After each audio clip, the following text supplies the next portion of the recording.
This meeting is now being recorded. So good afternoon, ladies and gentlemen. Welcome to the Office of Information Management and Analysis Brown Bag Series. The webinar will be strictly 30 minutes event for both presentation and questions and answers. Today's topic is from trickle to flood, measuring pollutant loss to margin areas and the San Francisco Bay. The presenter is Alicia Gilbreth. Alicia Gilbreth joined SFEI in 2006. She has primarily focused on stormwater monitoring around the Bay Area to identify highly polluted areas of interest and to support modeling to estimate pollutant loads into the estuary. Alicia is smitten with storm flow creeks, storm drains, ditches, and green infrastructure. Her most proud accomplishment is she has two 8-year-old boys that love nothing more than throwing on their waders and heading outside for some fun during storms. So with this brief introduction, I'll pass the phone line for Alicia to start her presentation. And thank you, Alicia, for agreeing to do this webinar. Go ahead and start your presentation.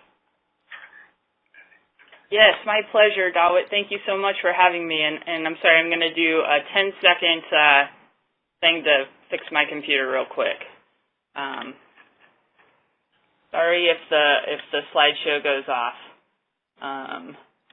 Those are my boys, and I'm so sorry, but I'm having a little issue, which I will fix shortly. Okay, let me. Sorry, Dawit did everything to prevent this from happening. Okay. Okay. Oh. And all right, I think we're good to go now. Sorry about that. So to orient us for today's presentation, I'm over here in the San Francisco Bay, which, yes, we're home to the Golden Gate Bridge and basketball champions and Alcatraz and Tech. But from my more water-centric perspective, the San Francisco Bay is the largest estuary on the west coast of the Americas. It's been called the greatest natural harbor in the world. And for my colleagues and I, in our humble opinion, we think a place this great deserves a really awesome monitoring program. So this presentation is coming to you from the Regional Monitoring Program, or the RMP, which was started in 1993 by a group of visionaries, but over time it's grown into a really innovative partnership to understand the health of the San Francisco Bay. We have two main elements of the program. For basic status and trends monitoring in the Bay, we cover water, sediment, bivalves, fish, and bird eggs at different frequencies. And our priority analytes are listed on the slide there. We also spend a little over $1 million a year on special studies to answer really specific management questions. And our current foci are in nutrients, stormwater, and emerging contaminants. So it's here with the sources, pathways, and loadings work group that I spend my time. The two tails of the dog that really wag our program, so to speak, are the mercury and PCB TMDLs. So we work closely with our team to better understand the loads of these contaminants to the Bay, where the sources for mercury and PCBs are, the best management options to reduce them from getting into the Bay, and then trends over time. Our local collaborators include Water Board Region 2 and the Bay Area Stormwater Management Association, which represent the municipalities. We also have a half dozen excellent scientific advisors that help to guide our work and help us maintain top-tier science. This is my team. I'm there in the lower left, or second from the left, and anyway, so this presentation is really on behalf of this entire group. And this presentation was one that I gave earlier this month at our annual meeting. And just to give you some context, I was in a group in which we were focused in talking about the margins of the bay. So until recently, the RMP hadn't really studied the margins, mostly due to logistical challenges of just getting into them. They're shallow, so bigger boats have a hard time. They're muddy, so it's hard to walk through them. And these are just conditions that aren't very conducive to ultra-trace clean sampling. And yet, the margins represent 15% of the surface area of the bay. They're so important biologically. They tend to be more contaminated than the open bay, and they are very sensitive to the watershed inputs draining to them. So we worked through the logistical challenges, and we're now putting a lot more emphasis on learning about and understanding the margins.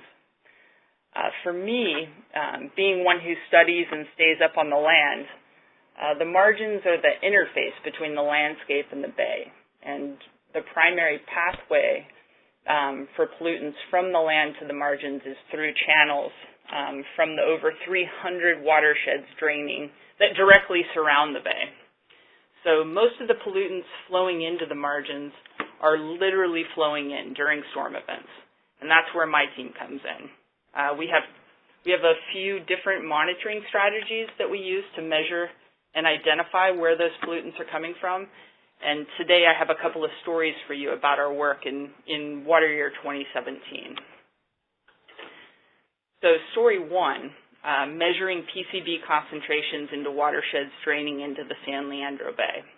And I want to be fully transparent. The setup of this story is actually most of the story, and there's just a little bit about the actual monitoring. So anyway, don't space out in this intro. So the RMP is currently studying certain margin units that we call the priority margin units, or PMUs. And for each of these margin units, we're building a conceptual model, which is aimed at answering this question. How do the margin areas recover once we reduce or stop the flow of pollutants into them? The answer to that question is intended to provide a foundation for establishing an effective monitoring plan to track responses to loads reductions, to help guide the planning of management actions, and then also to inform the revision of the PCB TMDL, which is whenever that may happen.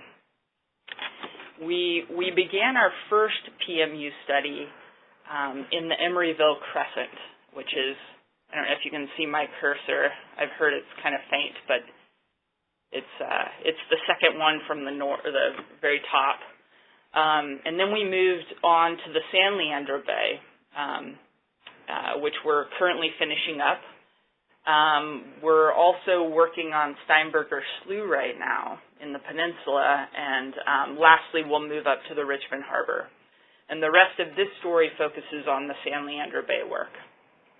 So in developing this conceptual model to answer this question about how the margins recover if we stop pollutants going into them, we needed quite a bit of information about the loads into the San Leandro Bay. Now, we don't have much specifically in the San Leandro Bay drainages, but over the years, the RMP has amassed quite a lot of data from which we can infer. So, for example, the RMP and our collaborators have done a lot of work developing really powerful baseline data sets through intensive loading studies in 8 watersheds around the bay, these ones shown. These data sets are multi-year studies with continuous flow, turbidity, and rainfall data, complemented by manual water quality sampling during storm events. This data has enabled us to create the Regional Watershed Spreadsheet Model, or RWSM. This is a simple model to estimate annual time-step flows and PCB loads from around the region. And this model is going to be publicly available in the early part of 2018. And even if you're not located in the San Francisco Bay, this model would still be applicable. It can be used anywhere as long as you have the underlying data sets or spatial data layers. So here we are, we're looking now at the drainage areas flowing into San Leandro Bay. And based on outputs from the regional watershed spreadsheet model, we can get estimates of total annual flow from this 83 square kilometer watershed. And we can also get estimates of total annual PCB loads and yields, loads exported into the San Leandro Bay. So for the conceptual model, we also needed to know what proportion of PCBs were attached to different particle sizes so we could estimate their likelihood of settling out in the margin versus flowing out into the bay. And to answer that, we drew on work completed by some of my colleagues back in 2010 from a settling study that they did. And then finally, using three of those intensive baseline data sets that I mentioned, we had 8, but we used 3 that were from watersheds that were most similar to those draining into the San Leandro Bay. We used them to estimate the loads of PCBs exported into the bay during different sized storm events. And so, these types of information that I've just run through help in the PMU conceptual model to understand the fate of PCBs flowing into the margins. And never mind. So an interesting outcome of this analysis was that the majority of PCBs are flowing into San Leandro Bay during the very frequent smaller storm events. So rather than disproportionately coming in during the really big but rare storms. And this was important to the conceptual model, but it also contrasts really starkly with my next story. So continuing on talking about San Leandro Bay, we've got a lot of data to help inform the conceptual models for the PMU studies, but what we can't do with these other data sets is really guide stormwater managers to the sources that need to be cleaned up. And if we want to see any improvement in margin, excuse me? We don't see... Yeah, I'm sorry. You know what? This is supposed to be a black screen. Oh, okay. All right. Thank you. Yeah, sorry. I should have highlighted that. So, so as I was saying, it's much more effective in person. But in any case, what I want to say is that, if we want to see improvements in the margins, we have to find those sources, and get them cleaned up. And, BASMA, the municipalities, the Water Board, the EPA, DTSC, and I'm guessing many of you listening today are working on just that, finding sources and getting them cleaned up. And I have to say my hat is really off to you. And those folks I just mentioned, because they are the ones who are going to be cleaning up the margins, and that's really honorable work. My team, the RMP, we're contributing on that effort by trying to help point the resources in the right direction with with what we call our reconnaissance stormwater monitoring. So, unlike our extensive data sets for the 8 watersheds, the recon style of monitoring is a very low intensity. It's just one storm event and a relatively low-cost style, just to get a snapshot of information for as many catchments around the bay as we can, all of which we believe have the potential to be highly polluted. So this map shows the sites that we sampled up through water year 2016, and many of the sites are upstream of those priority margin units that I had pointed out earlier in the presentation. But if you can see my cursor, I'm kind of circling San Leandro Bay, or if you're familiar with it. What you'll notice is that we don't really have information from the drainages going into San Leandro Bay.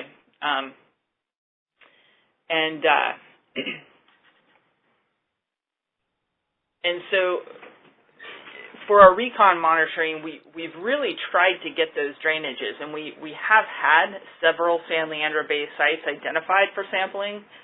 They've been on our site list since water year 2015, but the challenge with these sites is that they are in tidal areas, and many of the sites we are most interested in fact, are in tidal areas because we have so much in older industrial area that immediately rings the bay. So much of that is going to be tidal. And although it's possible to sample in tidal areas, the thing is that to ensure that we're sampling stormwater, we have to wait for a storm to hit when the tide is really low. And for these sites, it had to be really, really low. So for water year 2015 and 2016, we tracked every storm, and the tides and the storms never aligned the way that we needed them to. But finally, in water year 2017, the stars did align, so to speak, and we got to sample these sites. So we deployed 3 teams during 2 storm events, and we were able to sample all 6 locations that we wanted to be able to characterize. So this is what we found, and what you're looking at is for each of the 6 drainages, it's the particle ratio. That's the PCB concentration divided by the suspended sediment concentration. That's the top number, and then in parentheses is the water concentration. So what you can see is this second one from the top, kind of the little one, with a particle ratio of 2601. That's really quite high. A couple of the others are high but not really screaming, and then a couple are really quite low. And this is the information that we're trying to provide the stormwater managers to give them an idea about how to prioritize where they're going to do further investigations towards finding source properties for cleanup.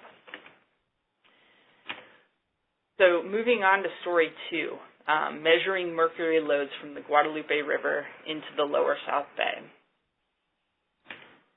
So this story also requires a little bit of setup. In fact, I'm going to take us back about 15 years when the RMP first started monitoring the Guadalupe River. And this graph that you're looking at shows the continuous flow throughout the wet season. And here, I think do I have it? No. Well, you can see the second main storm event in early December of 2002. There was the team, which was led by Lester McKee, who's my boss and really one of the primary scientists behind much of the mercury work in the Guadalupe River. They got to sample a 1 in 5 year storm event. It's such a large, rare storm event. I'm jealous, but they did do 5 straight days of sampling, and this graph is a closer look at the continuous flow at the sampling location and the discrete grab samples analyzed for mercury, and the results there. Well, both the discharge and total mercury results are on the same axis. So concentrations of mercury got up to nearly 7,000 nanograms during that storm, which is pretty high. And of course, that's because the Guadalupe River, which is the 5th largest tributary to San Francisco Bay, it has a very long history of mercury mining. The New Almaden mining district produced 40 million kilograms of mercury during its working life, which is approximately 30% of North America's production and about 6% of the global mercury production. So the Guadalupe River has its own mercury TMDL, and it's been monitored for most years since water year 2003 by either the RMP or others. This graph gives you a look at the mercury loads measured in water year 2003 and the years since. I want to note that water year 2003 was not a particularly large flow year. There just wasn't a large total volume of flow, but because it did get that 1 in 5 year storm event, it had a tremendous mercury export, over 100 kilograms for the season, which is more than 10 times the TMDL target load of 9.4 kilograms for that watershed. All these additional years of monitoring, since water year 2003, it certainly deepened our understanding of mercury export from the Guadalupe, but the gaps in our understanding are definitely surrounding the large export events like in 2003. Beginning in water year 2016 when let me point out also on the graph if you didn't notice it, but the orange, the bars in orange were measured loads from years that were actually monitored, whereas the bars in blue were estimated just based on the flow and turbidity records. So in water year 2016, which is blue, when no monitoring was happening, the RMP created a contingency plan because, if the Guadalupe did have another large export event, we wanted to be there to capture the story and the data that we needed to keep filling in those gaps. So through discussions with the work group and stakeholders, we came to a consensus on a set of criteria that we knew would lead to an export event. And if these criteria were met, we would mobilize to monitor. And these criteria came to fruition the week of January 8th, 2017. And our steering committee did a really wonderful job of doing a very quick review of our proposal and and making the final decision to release the contingency funds that we needed to mobilize our staff that week. So here's a graph showing the continuous flow during the 8-day sampling campaign, and the orange dots show the time points of the mercury sample. I'm sorry, those are green dots. The green dots show the time points of mercury sample collection. So, I just want to give you a sense of what it was like to monitor this river, because I know that, we write reports, but it's hard to convey what it's like to actually sample a river like this during a large flow. So at this time point, we collected a blank sample, and you can see this is actually storm flow. The stage is higher than it would normally be, but you can still see a lot of exposed vegetation there. And then as the flow is increasing, you can see that a lot of the vegetation becomes inundated. And then this final picture was taken at the peak sample collection, and it's hard to see this super well because, as is typical for creeks and rivers and storms, the most excitement happens at midnight.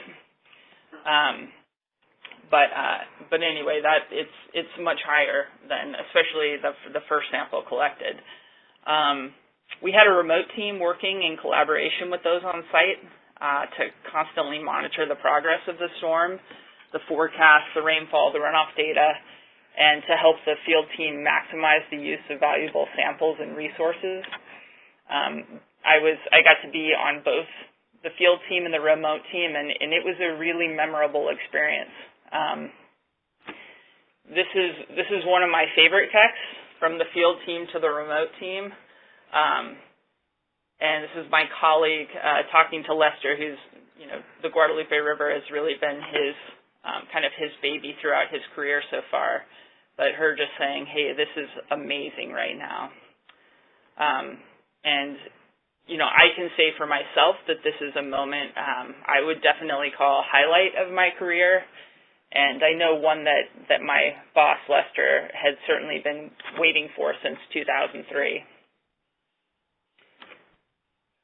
So total flow on the Guadalupe River during this one event was equivalent to over half the average annual runoff for that river.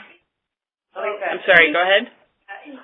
This is Meredith, and you wouldn't believe how other people have a different idea of what a career highlight might be. No, actually,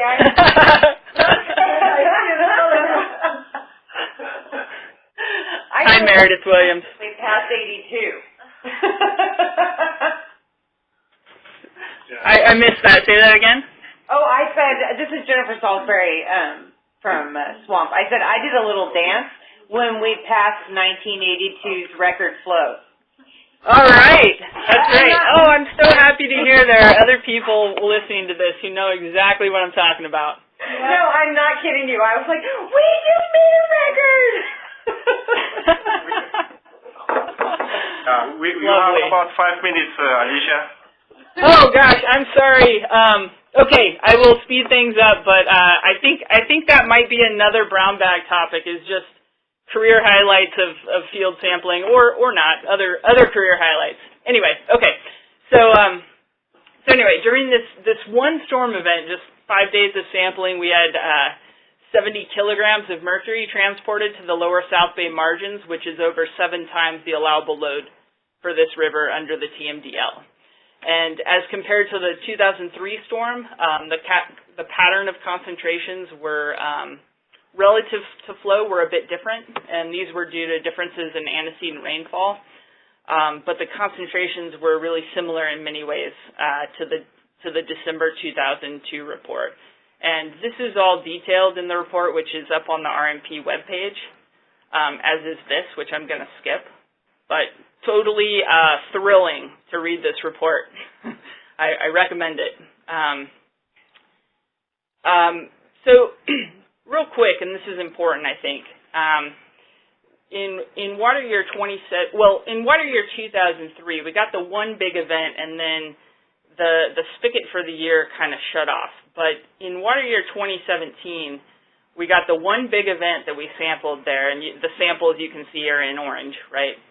And then we got several more really big events.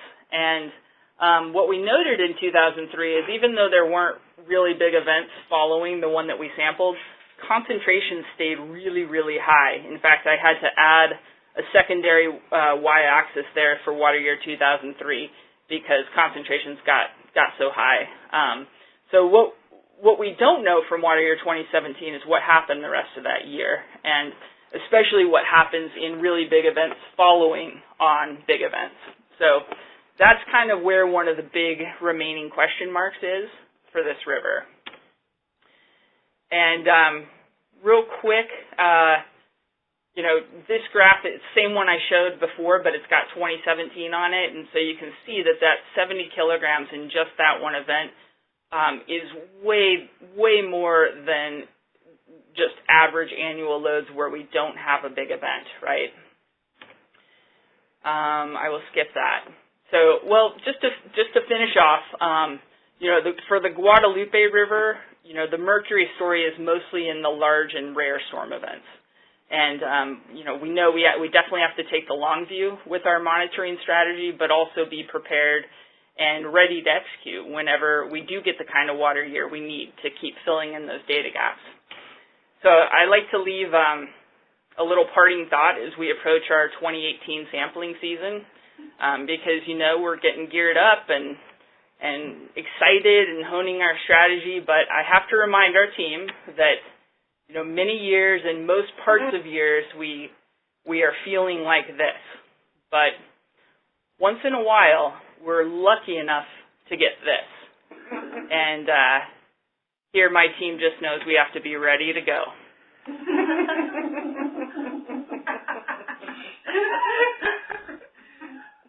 Okay, we got 1 minute for questions.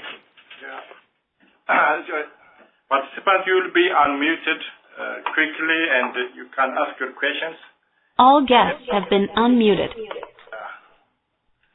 So if you have any questions for Alicia, please do so. Ask.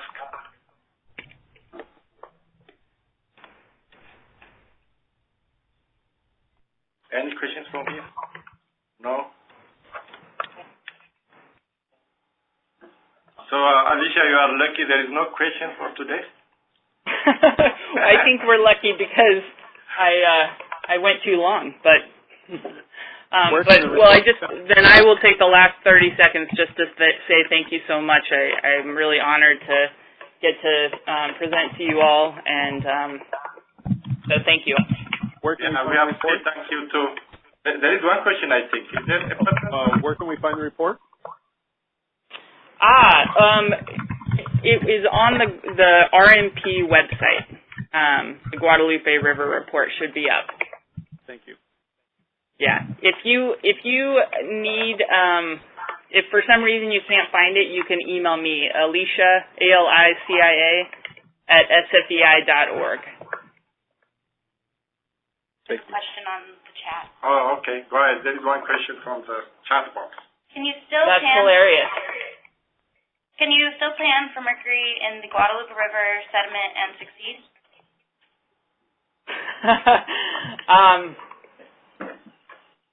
That's hilarious. I've never thought about panning for mercury. I don't know how to answer that. I do, actually, this is Jennifer Salisbury. I do have a question, and it may be totally outside your realm also. In 2003, do you know if fish were sampled post that, and were there any spikes in the bioaccumulation for those fish? Great question. How is that going to, if it's true, is there any plans to, like, maybe test fish later post 2017? Yeah, I love that question. I don't know the answer to that. We have discussed maybe taking cores either in Pond A8 or more at the mouth of the Guadalupe River, just in the river itself, to see if there's any, or in the bay itself, I guess, to see if there's any. If we can see this export event, the 2003 one, in a core, but yeah, I don't know. Because I know the bioaccumulation is really associated with the sediment at some level. Right. And if you're getting a pulse out into the bay, it seems like it would adversely affect the food webs. Yeah, I don't disagree with that. What I'm not clear about, personally, is the sort of the dynamics of as the mercury gets out of the Guadalupe River and goes into the lower South Bay, how much deposits versus how much kind of blows through into kind of a larger surrounding area. And that's kind of something that we are getting at in our conceptual models for the priority margin units.